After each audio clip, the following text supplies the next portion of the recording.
Hi, my name is Natalie Blanco, and this is my video for assignment 4 on standardized testing for EDP 4275.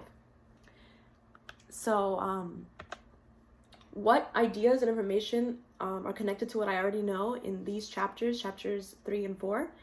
I already knew that young children should not be assessed on standardized testing when they're preschoolers or younger than infants. You should not use standardized testing for those ages.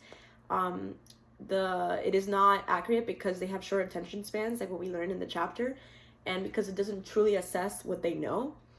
At that age, it's very hard for them to understand the test and what they're taking and why they're taking it, so it's not accurate or appropriate for them.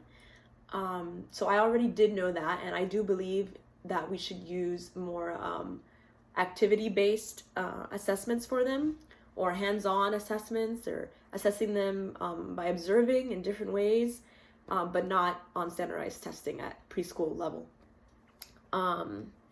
What extended or pushed my thinking in new directions with these chapters were I didn't know a lot about norm reference tests. I didn't know that they were tests to assess the performance of individuals within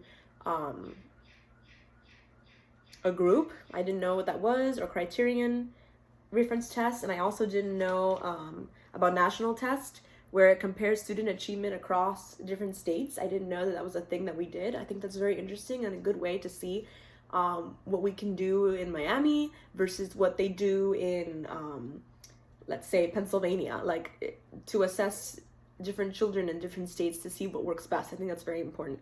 And I did know about state developed tests, that there are state tests here in Florida, and that they're used to determine student progress between schools. So I think that's good that they do that to assess how the assessments and standardized tests are being used in different schools here in Miami, Florida.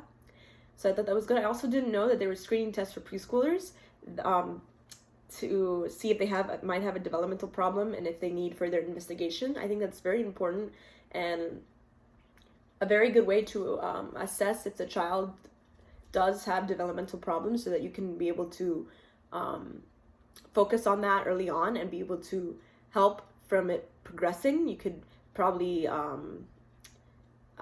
just give them sources and resources that they can use to help that child, before it progresses and the developmental delay progresses or gets worse. That way you can help the child early on. And what challenges or is confusing for me, I think that one of the things that's pretty confusing for me is it was something that we read in the chapter. I'm trying to remember what chapter it was. I think it was chapter 4, and that there are misappropriate uses for standardized testing, like using it to determine whether or not they get into a school, is very bad. Yeah, it was misapplication of test results. That's what it was.